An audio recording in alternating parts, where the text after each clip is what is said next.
इस बुक में David Goggins ने कुछ चैलेंजेस दिए हैं जो हमको अपनी लाइफ में लेने ही चाहिए, जिससे हमें सक्सेस मिले। तो मैं आपके साथ वो शेयर कर रही हूँ। फर्स्ट चैलेंज है, गॉगिन कहते हैं कि उनका बैड कार्ड बचपन में ही शुरू हो गया था, लेकिन ऐसा नहीं है कि लोगों को मुश्किलों का सामना नहीं करना पड़ता, सबको करना पड़ता है। बस ये पहचानना है कि आपका बुरा वक्त क्या है और किस तरह की प्रॉब्लम आप फेस करते हैं। क्या आप पीटे गए, एब्यूज्ड हुए, बुले हुए? क्या आपने इनसिक्योर फील किया? आपका लिमिटिंग फैक्टर ये भी हो सकता है कि जब आप ग्रो कर रहे थे तो आपको बहुत ज़्यादा सपोर्ट किया गया हो या ज़्यादा कंफर्ट दिया गया हो, आपने कभी खुद को पुश ही नहीं किया, तो ये भी आपकी सक्सेस में बाधा बन सकती है। एक्चुअल में कौन से फैक्टर्स हैं जो आपको आपकी ग्रोथ और सक्सेस के लिए रोक रहे हैं? क्या स्कूल में या घर में या ऑफिस में आपके बीच में ऐसा कोई खड़ा है? क्या आपकी को अप्रिशिएट नहीं किया गया? क्या आपने अपॉर्चुनिटीज़ को ओवरलुक कर दिया? ऐसे कौन से ऑब्स्टेकल हैं जो आपके सामने हैं या आप खुद ही अपनी सक्सेस में बाधा बन रहे हैं? आप इस बात को लिखिए कहीं भी, एक एक छोटी से छोटी बात भी लिखिए। इसको छोटा मत समझिए। गॉगिन कहते हैं कि उन्होंने अपनी लाइफ की छोटी से छोटी बात इस बुक में मेंशन की है। यदि आप भी हर्ट हैं और अभी भी हो रहे हैं तो अपनी स्टोरी पूरी की पूरी लिखिए। अपने पेन को शेप दीजिए, इस पेन को पावर को एब्जॉर्ब करने दीजिए, क्योंकि आप इसको पलटने वाले हैं, बदलने वाले हैं। आप अपनी इस स्टोरी में ये बताएंगे कि इन एक्सक्यूजेस को आपने अपनी सक्सेस में ऑब्स्टेकल नहीं बनने दिया। आप अपनी स्टोरी किसी के साथ शेयर कर सकते हैं, सोशल मीडिया पर पोस्ट कर सकते हैं, कुछ लाइंस लिख सकते हैं, अपने पास्ट एंड प्रेजेंट सर्कमस्टांसेस के ऊपर जो भी आपने फेस किए, जिन्होंने आपकी सोल की गहराइयों तक आपको चैलेंज किया। आप hashtag bad hands, hashtag can't hurt me इनको यूज़ कर सकते हैं, या फिर आप अपने आप में इन प्रॉब्लम्स को एक्नॉलेज करके प्राइवेटली भी एक्सेप्ट कर सकते हैं। ये आप अपने अकॉर्डिंग करें, जैसे आपको अच्छा लगे, जिस तरह भी आपको सही लगे। ये मुश्किल है, but this will begin to empower you to overcome. आपकी हीलिंग स्टार्ट हो जाएगी, आप ओवरकम करने लगेंगे। अब नेक्स्ट चैलेंज डेविड गॉगिन देते हैं, it's time to come eyeball to eyeball with yourself and get raw and real. This is not a self-love tactic. You can't fluff it. अपनी ego को नरिश नहीं करना है, उसको एबॉलिश करना है। पहला स्टेप लेना है रियल बनने के लिए। गॉगिन कहते हैं उन्होंने लिखकर अपने मिरर पर टांग रखा था, और वो कहते हैं कि वो आप भी ऐसा करते सकते हैं या ऐसा करें। डिजिटल डिवाइसेस ज़्यादा वर्क नहीं करती। अपनी सभी इनसिक्योरिटीज़, ड्रीम्स और गोल्स को लिख के कहीं अपने मिरर के ऊपर लगा दें। यदि आप और ज़्यादा पढ़ना चाहते हो तो खुद को याद दिलाने के लिए ये लिख लें और पढ़ना शुरू कर दें। टाइप इस तरह से करना है आपको। फॉर एग्जांपल, आप ओवरवेट हैं और आप स्लिम होना चाहते हैं, तो ये भी लिख के मिरर पे टांग लो। या करियर में कुछ करना चाहते हो, जॉब बदलना चाहते हो, बिजनेस स्टार्ट करना चाहते हो, अपने आप से ट्रूथफुल रहना है कि आप एक्चुअल में क्या हो और आप क्या नेसेसरी स्टेप आपको लेने हैं अपना गोल अचीव करने के लिए। एक स्टेप जो भी लेते हैं आप, वो necessary point of self improvement, ये सभी कुछ आपको उस पे लिखना है। कब तक क्या अचीव करना है, और जब वो पॉइंट आप उस अचीवमेंट वाले पॉइंट तक पहुंच जाएं, तो वहां अपना नया गोल लिख के लगा दो। What ever your goal, you will need to hold yourself accountable for the small steps it will take to get there. Self improvement takes dedication and self discipline. जहाँ भी आपने मिरर पर लिखकर टांगा होगा, तो रोज वो आपको आपकी सच्चाई बताता रहेगा। उस ट्रूथ को इग्नोर नहीं करना है, उसको यूज करके खुद को इम्प्रूव करना है। थर्ड चैलेंज है, अपने ज़िद्दी माइंड को सुधारने के लिए फर्स्ट स्टेप ये है कि रेगुलर बेसिस पर अपने कंफर्ट ज़ोन से बाहर निकलो। उन बातों को लिखो जिनमें आप अनकंफर्टेबल होते हो या आप करना ही नहीं चाहते। स्पेशली जो चीज़ें आपके लिए अच्छी हैं, वो बार-बार करो। ऐसा नहीं है कि इम्पॉसिबल चीज़ों को अचीव करने के लिए बहुत ही जल्दी दिखानी है। देखिए, इंस्टेंटली चीज़ें नहीं बदलती, धीरे-धीरे चेंज आने दो। उन चेंजेस को पक्का करना है। This means digging down to the micro level. जो आपका डेली रूटीन है, जैसे आप बेड बनाते हैं, डिशेज़ साफ़ करते हैं, आयरन करते हैं या सुबह-सुबह दौड़ने जाते हैं, तो एक बार आप इन एक्टिविटीज़ को में कंफर्टेबल हो जाओ, फिर उनको और बढ़ा दो, उनको और एक्सपेंड कर दो। हम सबकी अलग-अलग स्ट्रेंथ और वीकनेसेस होती हैं। हमको अपनी स्ट्रेंथ पर फ़ोकस करना है रादर दैन अपनी वीकनेस पर। वीकनेस को स्ट्रेंथ में बदलना है। इवन छोटी चीज़ें जो आपको अनकंफर्टेबल बनाती हैं, वही आपको स्ट्रॉन्ग बनाने में हेल्प करेंगी।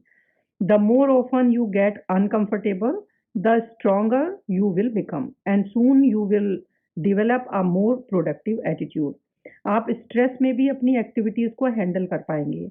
आप अपनी फ़ोटो या वीडियो बना सकते हो जब आप डिस्कम्फर्ट में थे उस समय पे, तो वो देख के आपको समझ आएगा कि उस समय आप कैसा एक्ट कर रहे थे, क्या फ़ील कर रहे थे। नेक्स्ट डेविड गॉगिन एक चैलेंज देते हैं, challenge number 4। Choose any competitive situation that you are in right now. Who is your opponent? आपका कोई टीचर हो सकता है, कोच हो सकता है, बॉस हो सकता है, क्लाइंट हो सकता है, कोई भी चाहे वो आपको कैसे भी ट्रीट कर रहे हैं, आपको केवल उनको रिस्पेक्ट ही उनकी अर्न नहीं करनी है, आपको उस पोजीशन को बदलना भी है। मीन्स डिसएडवांटेज को एडवांटेज में बदलना है, एक्सीलेंस लाना है। वो कुछ भी हो सकता है, कोई एग्ज़ाम क्लियर करना हो, कोई गोल अचीव करना हो, जो भी चीज़ उस चीज़ को अचीव करने के लिए चाहिए, आपको एग्ज़ैक्टली वैसा ही करना होगा। यदि आपका कोच आपको डोमिनेट करता है प्रैक्टिस के टाइम पे, तो आपको और ज़्यादा टाइम देना है प्रैक्टिस में। मीन्स जो भी आपको चैलेंज करे उस फ़ील्ड की आपको और डीपली और क्लियरली स्टडी करनी है। आपका ये गोल होना चाहिए कि वो आपको देखे कि आप कितना हार्ड वर्क कर रहे हो, अपने गोल को अचीव करने के लिए, जो शायद उन्होंने भी कभी नहीं किया। वो ये सोचे कि आप कितने अमेज़िंग हो। उनकी नेगेटिविटी आप ले लो and use it to dominate their task with everything you have got. और next challenge number 5 David Goggins बताते हैं, it's time to visualise again. एक एवरेज पर्सन 2000 से लेके 3000 थॉट्स पर आवर में सोचता है। सो उन चीज़ों पर फ़ोकस करने के बजाय जिनका आप कुछ भी नहीं कर सकते, आप उन चीज़ों को विजुअलाइज़ करो जो आप कर सकते हैं। अपने रास्ते में कोई ऑब्स्टेकल चूज़ करो या नया गोल सेट करो, फिर ये विजुअलाइज़ करो कि वो प्रॉब्लम ओवरकम हो रही है और आप वो चीज़ अचीव कर रहे हो। गोगिन कहते हैं कि किसी भी चैलेंजिंग एक्टिविटी से पहले मैं ये सोच लेता हूँ कि सक्सेस कैसी होगी और उस समय मैं कैसा फ़ील कर रहा हूँगा, और मैं एवरीडे ऐसा सोचता हूँ। ये फीलिंग मुझे प्रोपेल करती है आगे बढ़ने के लिए। और ये साथ में वो बता रहे हैं कि विजुअलाइज़ेशन का मतलब ये नहीं है कि आप डे ड्रीमिंग करें। आपको उन चैलेंजेस को भी विजुअलाइज़ करना होगा, जो उस टास्क को करते समय आपके सामने आएँगे।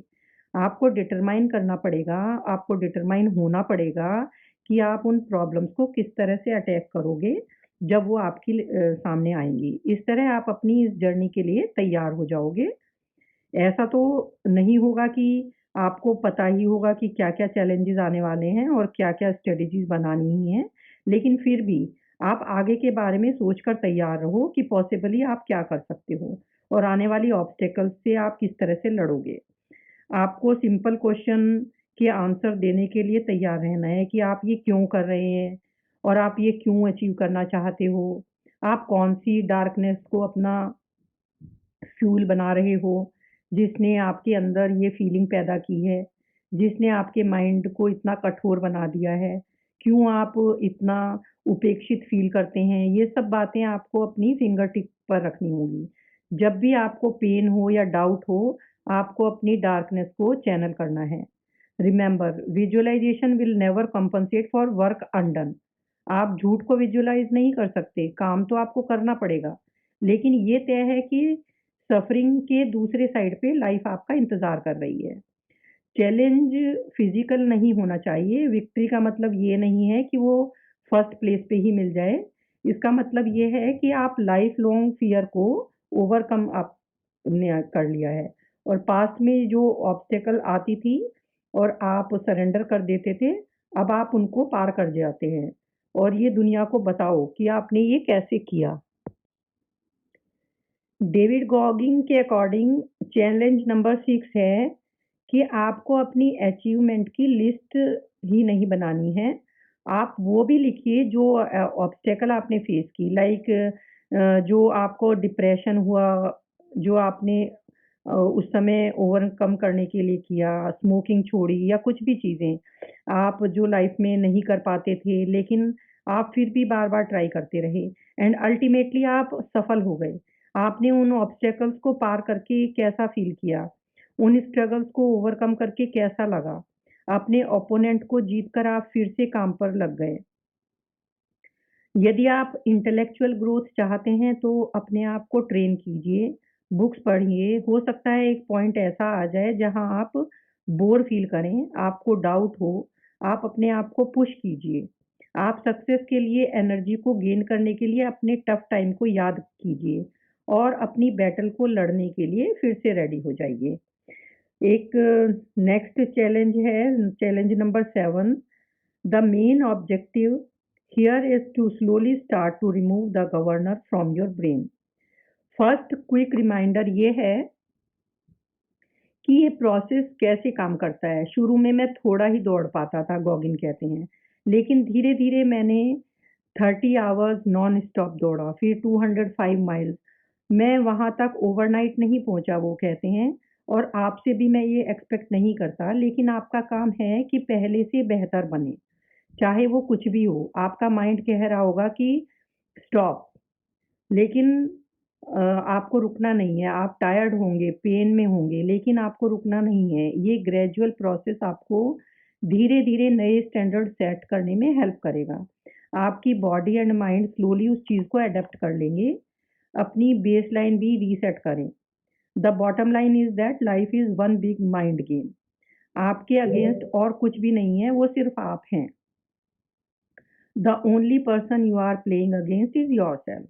इस प्रोसेस से जुड़े रहो और जल्द ही आप वो कर पाओगे जो आपको इम्पॉसिबल लग रहा था। चैलेंज नंबर 8 है, शेड्यूल इट इन। आपने दिन को अपने अलग-अलग पार्ट्स में डिवाइड करना है, एक रूटीन को फॉलो करना है। हम सब मल्टीटास्कर बन गए हैं, इससे टास्क की क्वालिटी खराब हो जाती है। आप कब मील लेते हैं, कब एक्सरसाइज करते हैं, टीवी देखते हैं, फ्रेंड्स से चैट करते हैं, कितना ट्रैवल करते हैं। काफ़ी लोग क्या करते हैं, काफ़ी टाइम अपना वेस्ट कर देते हैं अपने टाइम दिन का। यदि आपको ये आइडेंटिफ़ाई करना आ जाए और यूटिलाइज़ करना आ जाएगा, तो आप अपनी सक्सेस के रास्ते पर होंगे। जब आप काम करें, तो सिर्फ़ काम करें। One thing at a time. Think about the task in front of you and pursue it relentlessly. जब दूसरा काम शुरू करो तो पहले वाले काम को अलग रख दें एंड सेम फोकस से काम करो। खाने के लिए टाइम रखें but not open ended. Exercise करें, रेस्ट भी करें। जब रेस्ट का टाइम हो तो एक्चुअल में रेस्ट करें। कोई ईमेल चेकिंग या सोशल मीडिया कुछ नहीं। यदि आप हार्ड वर्क करते हो तो माइंड को भी रेस्ट देना चाहिए। चैलेंज नंबर 9 है, काफ़ी लोग ये सोचते हैं कि वो एक सर्टेन लेवल पे पहुंच गए हैं और वो सक्सेसफुल हैं। उनके पास रिस्पेक्ट है, स्टेटस है, उनकी लाइफ बिल्कुल सही चल रही है, लेकिन ऐसा नहीं है। आपको हमेशा इम्प्रूव करते रहना होगा। ग्रेटनेस ऐसा नहीं है कि आपको एक बार मिल जाएगी तो वो जाएगी नहीं। That will evaporate like a flash of oil in a hot pan. If you truly want to become uncommon against the uncommon, it will require sustaining greatness for a long period of time. It requires staying in constant pursuit and putting out unending effort. ये appealing दिखता है, लेकिन आपको अपना सब कुछ देना होगा इसके लिए। सिंगुलर फोकस चाहिए एंड आपकी लाइफ के बैलेंस को ये अपसेट भी कर सकता है। यदि आप ओवर अचीवर बनना चाहते हैं, क्योंकि इतने सक्सेसफुल लोग हैं दुनिया में, तो आप उनमें कैसे अलग दिख सकते हैं? A big fish in a small pond. अपने सामने नए-नए चैलेंजेस और ऑब्स्टेकल्स को फेस करो, इससे तुम और ज़्यादा स्ट्रॉन्ग बनोगे। लास्ट चैलेंज नंबर 10 है, अपने रीसेंट हार्ट रेंचिंग फेलियर के बारे में सोचो। सबसे पहले सभी अच्छी बातें लिखो जो सही गई आपकी लाइफ में, आपके फेलियर से। Be detailed and generous with yourself. A lot of good things will have happened. It's rarely all bad. तब आप ये नोट कीजिए कि आपने अपने फेलियर को कैसे हैंडल किया। क्या इससे आपकी लाइफ अफेक्ट हुई या आपकी रिलेशनशिप? How so? क्यों? क्यों हुई? आपने अपने फेलियर के प्रिपरेशन और एग्जीक्यूशन के दौरान कैसा सोचा? क्योंकि इससे आपके माइंडसेट का पता चलेगा। क्योंकि ज़्यादातर लोग यहीं अपने स्टैंडर्ड में कम पड़ जाते हैं या फेल हो जाते हैं। Now go back through and make a list of things you can fix. Soft and generous होने का टाइम नहीं है। आपको ब्रूटली ऑनेस्ट होना पड़ेगा। सब चीज़ों को माइन्यूटली चेक करो कि फेलियर कब हुआ, बचपन में हुआ या कभी और टाइम हुआ। अपने माइंडसेट को कंट्रोल करो, अपने थॉट प्रोसेस को डोमिनेट करो। ये एक माइंड का गेम है, ये रियलाइज़ करो और इसको एक्सेप्ट करो। यदि आप फिर भी फेल होते हो, तो try again, keep fighting. So, thank you so much for listening. See you in my next episode.